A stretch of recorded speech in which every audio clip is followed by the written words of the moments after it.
Raidījumu piedāvā American Express Gold un Stolar. Atbalsta San Pellegrino un Dansuker.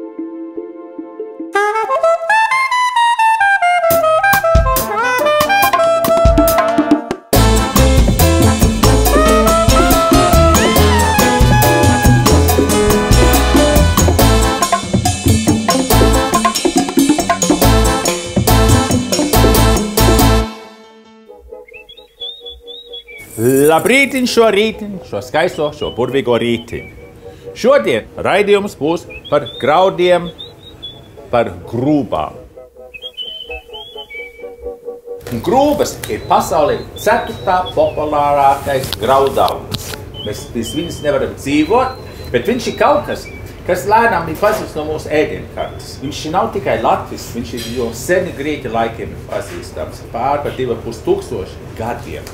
Bet es par grūbām, kas Latvijā aug, daudz nezinu, un tāpēc es esmu uzaicinājis Irēnu, tu esi bioloģiskā lauksaimniece, un arī man veca laba draudzene. Prieks dzirdēt. Te mums ir vairākas veidas. Jā, nu sāksim ar to, ka šie kālgraudu mieži, viņiem nav šis cietais apvalks, kas, teiksim, kurus mēs zinājām līdz šim. Miežos ir ļoti daudz šķiedrvielu, kas mums ir vajadzīgs, lai izvadītu visus mūsu šlakvielas, ko mēs esam uzņēmuši ar nepareizu pārtiku. Tas ir tā kā kurstenslaučiem. Jā, tieši tā. Samazina šo holesterīnu līmeni, pēc kura mēs visi tiecamies. Un otrs, aminoskābes ir labākā salikumā kā citos graudaugos. Un pats galvenais, trešais, ir tas, kad proteīni miežos ir šķīstoši vairāk kā citos graudos, jo nešķīstošie proteīni tie ir tie, kas veido šo lipeklu un kas mums kaut kur krājās nevajadzīgi. Šos kālgraudu miežus ļoti labi var izmantot salātos un dažādās arī pat putrās, ja, jo viņiem nav šī apvalka, bet mēs vairāk zinām to, ka kālgraudu miežus un vispār miežus pārstrādā grūbās par to, par ko šodien ir raidījums. Jo mazāk ir noņemts šis virsējais slānītis, kurā ir šīs šķiedrvielas un vitamīni, jo graudauga izstrādājums, grūba vai putrājums ir vērtīgāks. Un šeit mēs redzam, šeit ir ļoti maz noņemts šī šķiedrvieliņa, šajās dzirnavās drusku vairāk, graudiņš ir baltāks. Noņemot šo virsējo apvalciņu, mēs traumējām arī dīglīti, dīkstiņu. Ja? Līdz ar to paliek tikai kas? Paliek cieta un olbaltums. Ja? Visos baltajos bīdalētajos miltos mēs šīs vērtīgās vielas neuzņemam, jo mēs viņus vienkārši atstājam dzirnavās. Lopi dabūni. Nu jā, labi. Jā, jā, protams, bioloģiskajā lauksaimniecībā noteikti, jo tur ir pilna saimniecība, kur ir arī šie dzīvnieki. Kā tu sacīji, mēs esam aizmirsuši šīs grūbas. Mūsu senči ēda vienkāršu primitīvu barību. Un visas šīs baltās miltu izstrādājums ēda tikai pa godiem. Bet šodien mēs gribam šo te balto produktu ēst rītā, pusdienā un vakarā. No miežu miltiem vāra putras, brokastu vietā nevis balto mannu, bet miežu miltu putru. Un gan jau noteikti ir arī recepts, kur cepums var cept no miežu miltiņiem. Viņi ir tiešām ļoti sātīga, pats galvenais, viņa ir sātīga putra. Visi šie te graudaugi, kur nav attīrīti, noņemts viss tas vērtīgais virskārtiņ, ja? Viņš ir sātīgs un nevajag mums pēc pusotras stundas meklēt nākamo baltmaišu ķēlīti. Irēna, viņš nav tikai ēdams, bet viņš arī ir dzerams. Un es arī saprotu, ka viņš palīdz zaudēt svaru. Viņš ir ļoti atspirdzinājuši dzēriens, ir sevišķi vasarā. Bet tu man izstāsti, kas tas ir, no kā tas dzēriens? Es ne tikai izstāstīšu, es tev arī parādīšu. Un te vispirms mēs ieliesim. Un šis ir kailgraudu, grūbu, ingveru un citronu dzēriens. Paldies. Un skandinām. Irēna, paldies. Jā, paldies tev. Un es ķeršos klāt pie receptēm un varēs redzēt, kā es šo te fantastisko kokteili esmu uztaisījis. Labi, paldies tev. Priekā.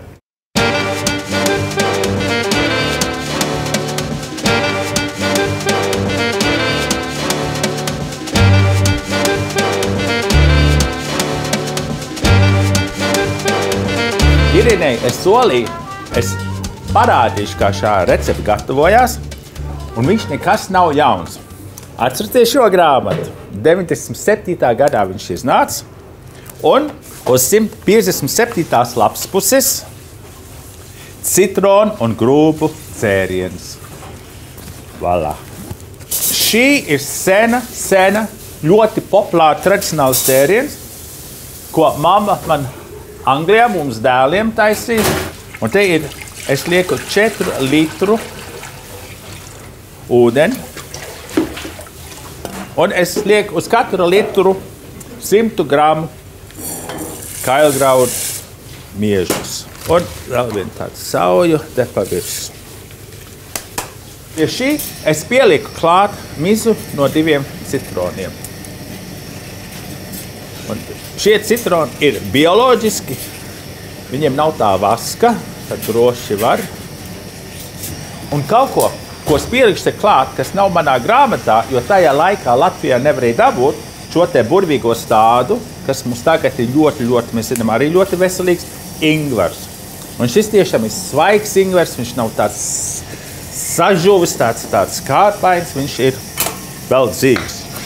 Un to sagriežam šķēlēs, tad vienu gabalu un pieliekam to arī klāt. Lai viņš uzvārās, un kāds 20 minūtes, lai viņš maigi vārās.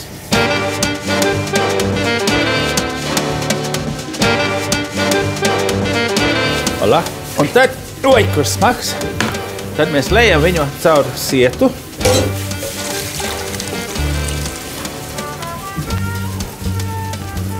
Un šos grūbus mēs nemetam viņus ārā, mēs viņus taupām, jo mēs varam arī daudz recepts ar šo te arī sagatavot. Nākamais solis. Citroni, mēs zinām, ir vajadzīgi, ir ziemā, ir vasarā. Un no šiem 2 citroniem mēs izspiežām sula ārā un pievienojam klāt. Bet lai tas grūba ūdens tur, lai viņš bišķi atciest, jo tu gribi, lai tas citrons nesakarst un nepazaudē savus vitamīnus. Lejam klāt. Pašās beigās var pielikt klāt cukuru jeb medu. Tā kā man te ir bioloģisks cukurs, es pieliku te cukuru klāt pēc garšas no apmēram 55 gramu. Samaisam, tas cukurs izkusīs.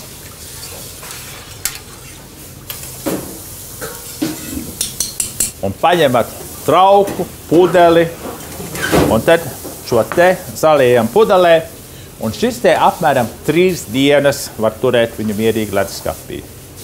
Veselīgs dzēriens. Tagad no tās dzērienu, reklamētās grūbas, es esmu izņēmis ārā ingveru un citronu mizu, un te aiz sevim es esmu grilējis čirbi, sīpols un čiploku.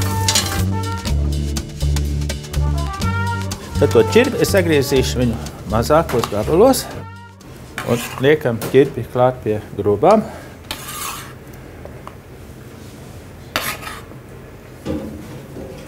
Čiploku mēs tā saspiedīsim.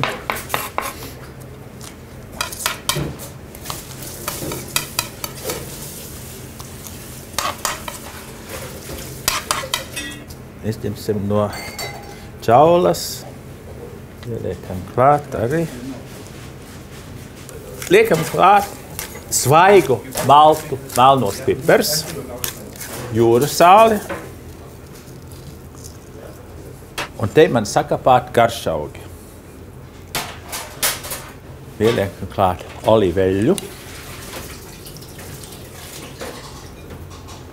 Un kas man patīk, šajā gada laikā, es zinu, viņi nav vietējie, bet tirgu viņi ir, un sezona ir tagad, ir granata āboļu sēklas.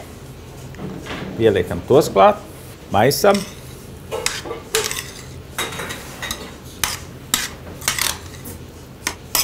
Va. Kā mēs viņus varam pasniegt.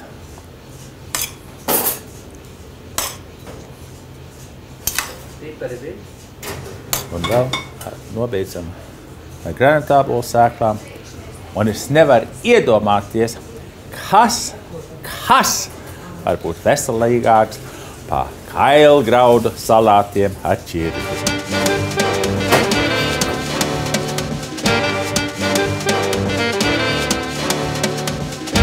Šeit ir viena tāda netradicionāla, bet mums vietējā Vincentā recepte, ko mēs katru dienu te gatavojam. Un tas ir mieža rupjo miltu čipši. Mēs te izmantojam polentu, mēs te izmantojam pelēko zirņu šādā pašā veidā.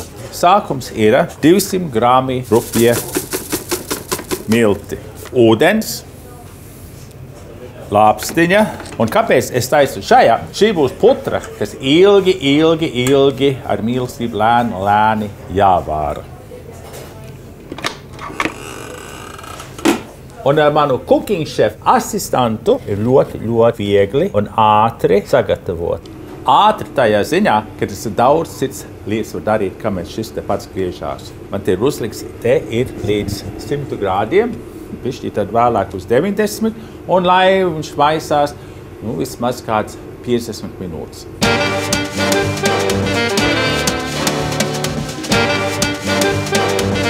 Piecdesmit minūtes pagājuši, un mums ir tīra, viendabīga, patīkama masa. Tagad šo masu mēs liekam uz silikonu. Un es zinu, kad šī recepte būs gatava, jūs teiksiet, tas rīciņš ir traks. Traks es esmu, bet man izdodās. Šo tagad lāpsiņu mēs izlīdzinām. Viņš ļoti ķepīgs ir, tas nozīmē, viņš nav pārstrādāts, viņš ir tīrs un dabīgs. Tagad pēc nekā viņš negaršo. Nākamais solis – pergamentu loksni liekam pa virsu, izlīdzinām bišķi ar roku, un tad mēs viņu rulējam. Jo plānāk, jo labāk.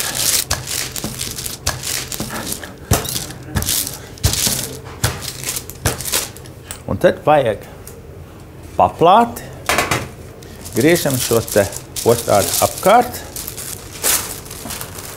un ņemam to silikonu loksni nost, pie tā viņš nelīp.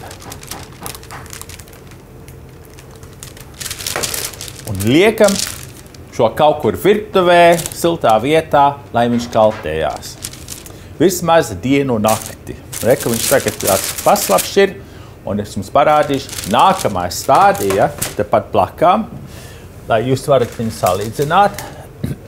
Redz, kas notiek, kad viņš ir sakalts. Tad, kad viņš tā patīkam ir ciets, kraukšķīgs, mēs viņu laužam.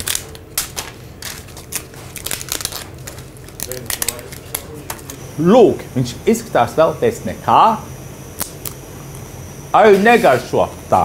Bet tagad ieliekam tādā karstā eļļā, un viņš tūlīt sāka paņemt citu formu, paliek vēl kraukšķīgāks. Neliekat nekad pa daudz vienā katlā.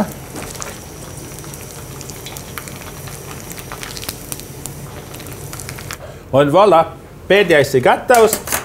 Un redz, cik no maz miltiem mēs varam pataisīt daudz čipšus. Un kā mēs viņus Vincentā pasniedzam šos te grūbu čipšus, tad mēs kupinām viņus ar kaņepēm.